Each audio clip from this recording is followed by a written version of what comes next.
Olá a todos e a todas. Essa aula dirá respeito ao Império Persa.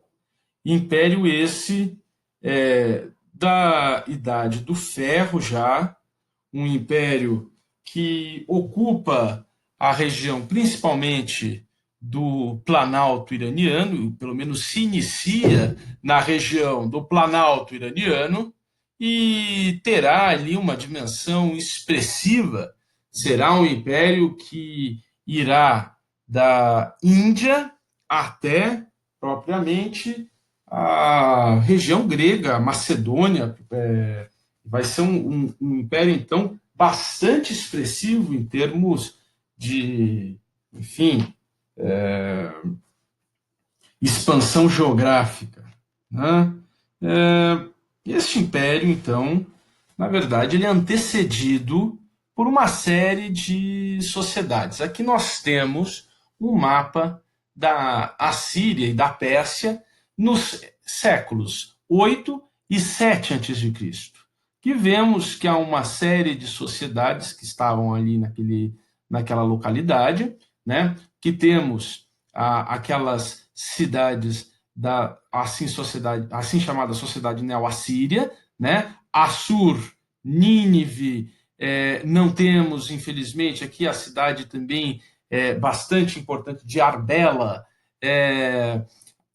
Também temos aqui a cidade da Babilônia, nessa época já, com os caldeus, enfim. E aqui temos um foco diferente, que é o foco já nas sociedades que estavam para além da Cordilheira dos Agros, né? Essa é a Cordilheira dos Agros, né? Então, essas formações histórico-políticas que estavam aí aos pés das Cordilheiras dos Agros, enfim, elas vão tendo cada vez mais contato com essas que estavam, enfim, estavam na parte superior, digamos assim, né? Essa parte aqui do Planalto, ela era dividida, então, em diversos grupos. Nós temos o importante grupo do Elão, né? O Elam tinha como cidade principal a cidade de Susa, sobre a qual nós vamos falar depois, né? Os Manais, né, e a sua cidade de Zivié. Aqui a cidade de Zivié, ela se destaca em particular pela sua cerâmica, uma cerâmica que vai ter uma forte influência meda, né? E essa região aqui dos desertos centrais, né? A gente tem ali o Luristão também, enfim. Essa região, nós acabamos tendo um pouco mais de informação sobre ela, principalmente essa região um pouco mais setentrional, vamos dizer assim, né? Dos Manais, né? Urartu também, a gente tem bastante informação sobre esse grupo, Parchuá, a gente tem bastante informação desse grupo. Por quê? Né? Não apenas por causa de uma maior disponibilidade de documentos, né? Veja, por essas formações estarem mais próximas de quem? Das cidades assírias, ou seja, do Império Assírio, elas eram mais assediadas por este Império Assírio. Portanto, elas tiveram que desenvolver, né, uma rápida transformação daqueles estados mais tribais numa estrutura de povoamento e organização mais precisa, mais sólida, né? Por isso mesmo, elas tiveram aí uma abundância maior de documentos do que outras sociedades que não eram tão ameaçadas e que ficavam mais distantes dessas ameaças constantes oferecidas, por exemplo, pelos assírios.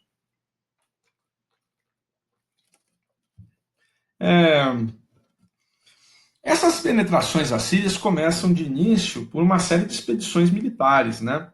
Sargão II, enfim. Mas elas nunca chegam muito além das montanhas dos Agros, né? E eles até chegam ali, principalmente a Ecbatana, né, que vai se conformar numa importante capital aí dos Madai, enfim, mas eles não chegam a pegar muito aí além dos agros e, e acabam se contendo aí nessa parte mais, digamos, da planície determinada aí pelos rios Tigre e Eufrates, né? É, essa, essas sociedades, então, acabam desenvolvendo, né? E, enfim, é bem pouco provável que nessa época existisse um grande império, né? E mesmo, vamos dizer assim, atribui-se que os medos, né, a gente tem a maior parte das informações que nós temos a respeito dos persas vem dos gregos, tá? É, só que os gregos, de acordo, por exemplo, com Heródoto, Heródoto atribui que a unificação dos medos teria ocorrido ali por um tal de Deioces, né, continuada por um cara que era o Fraortes, né, e aí depois consolidada pelo Ciachares II. O Ciachares II realmente foi um cara que existiu, foi um cara que realmente operou uma centralização e realmente foi um chefe, vamos dizer, de uma centralidade, de uma maior centralização dos medos, né? Mas é muito pouco provável que os dois anteriores tenham operado essa centralização. Esse Deioces é bem mais provável que ele tenha sido sim, um líder local, um chefe da cidade de é, Manéia, né, um governador de Manéia, e o outro, que era o Fraortes, é bem provável que ele foi de Carquiche. Né? Então, é muito pouco provável que eles tenham operado esses dois personagens, assim atribuída a eles unificação dos medos. Quem operou essa unificação teria sido Ciachares, realmente, Ciachares II. Tá? Alguns destaques, como eu falei, o tesouro de Zivier, que é um conjunto aí de cerâmica, né? Peças de marfim, recipientes metálicos, né? Todo, de início usados para questões funerárias, né? Mas, enfim, havia um grande comércio aí de luxo, né? De objetos de luxo, né? Nessas montanhas dessa região, principalmente de Zivier. Né? Infelizmente, não consegui localizar muitas imagens de peças de Zivier. Tá? Mas realmente as reproduções que existem são muito bonitas. Né? Anshan, que seria onde a gente identifica os persas, né? A gente vê aí Parsuma, Parsumash, uma coisa assim, né? Que seria onde estariam os antecessores dos persas, uma coisa assim, a Pérsida, né? Está no Planalto Elâmico, né? Eles estão aí ainda ligados aos elâmicos, a esse grupo dos elâmicos, né? E vão começar a ter maior projeção a partir da queda de Elam, né? Bactriana está um pouco mais para cá, não dá para falar muito, né? Porque a gente não consegue localizá-la neste mapa em específico. E há outros pontos mais localizados, mas eles estão um pouco mais distantes. Esses são grupos extremamente localizados, tá? Razão pela qual é difícil a gente chegar e chamar de império, né? A gente chega a falar império médio, eu até uso aqui, né, império medo, para designar aí esse grupo aí dos medos a partir da unificação operada pelos Ciachares lá no século IX a.C., né? Mas é muito pouco provável que eles tenham organizado como império. Quem atribui essa organização imperial são justamente os gregos, que, ao olharem os persas e veem que os persas realmente se estruturaram como um império, e por aqui a gente vê que os medos e os persas são grupos diferentes, aqui estão os persas, aqui estão os medos, Só que os gregos os chamavam por um mesmo nome, né? Ainda que eles fossem grupos diferentes. Então, eles chamaram também essa unificação dos medos de Império Medo. Tá? Então, se Achares inicialmente passa por uma invasão aí dos citas, mas aí ele vence. Né? Aí ele consegue a adesão de Bactriana. Agora eu vou precisar, porque Bactriana está muito distante, eu não consigo pegar por isso. Bactriana está para cá, propriamente. Tá? Ele consegue uma adesão de Bactriana a partir de acordos matrimoniais. Né? E então, com esses acordos matrimoniais, ele consegue aderir também outras nações norte-orientais próximas do seu reino, enfim. E aí ele vai cada vez mais chegando nas proximidades aí dos assírios. Aqui temos o sítio arqueológico de Ecbatana. Ecbatana foi a cidade principal do chamado Reino Medo. Né? Veja aqui, Ecbatana. Ecbatana seria, entre muitas aspas, capital, né? Vejam aqui tem a registrar a capital, a cidade de Arbela, né? Aquele triângulo, Nínive, Assur e Arbela. Aqui, ó, veja então, Ecbatana é uma importante cidade aí dos Medos, né? Já temos a cidade de Passárgada, né? Que é uma cidade aqui da região da Pérsida, né?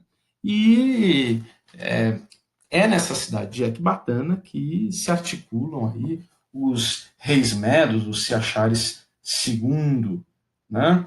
E em 614 eles vão destruir, né? Os medos vão destruir as muralhas justamente de Assur, né? E com isso consegue-se uma aliança com o rei Nabopolassar, aqui da Babilônia. Tá? Então, veja, aquele reino do 9 a.C., da Média, só vai aparecer mesmo nos registros, né, dos gregos, por exemplo, do 9 a.C. Eles não existem no segundo milênio. Né? E esses grupos eles vão cada vez mais avançar e vão conseguir chegar e opor realmente uma forte resistência aos assírios, que até então os haviam dominado. Né? Inicialmente, suas principais disputas tinham se dado nessa região aqui, região de Susa, região de Elam, enfim, uma região mais próxima ao entre o Cáspio e o Golfo Pérsico, na região montanhosa, enfim, pegava essa faixa aqui. Mas depois os medos conseguiram reverter essa situação e chegar propriamente a Assur. Né? E